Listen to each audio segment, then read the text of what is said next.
first step in turning on the new light board. Push power.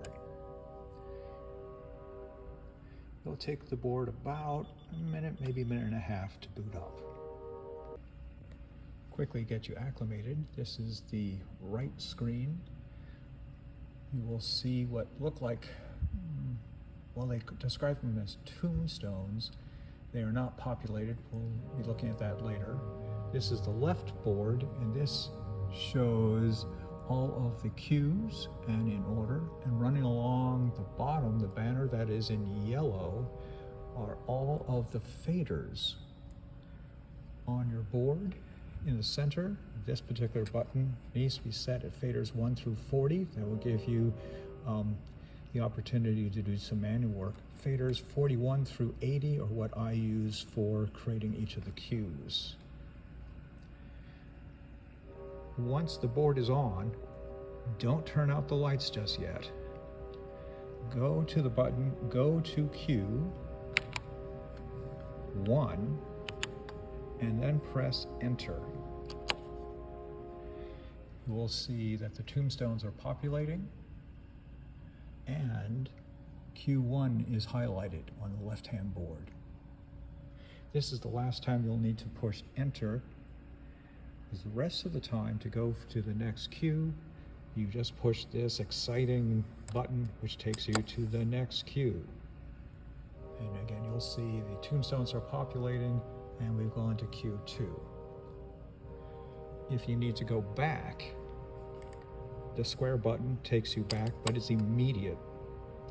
If you wanted to have a more gentle return to a particular cue, then go to the Q2, the go to cue button, push the cue that you want to go to, and again press enter.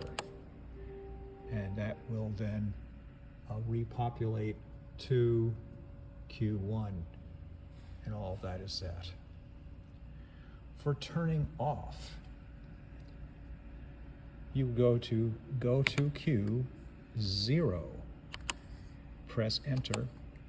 You will see the tombstones will count down and they will go to nothing. And then to shut off, you will need to use the mouse located over here, and in this right hand screen you'll see power off device. Go with the mouse to power off device, double click on that, and then press OK. And you would want to turn on the Hall presets before you do that. That should get you going for just about everything you need. However, let's take a look for a moment at the faders.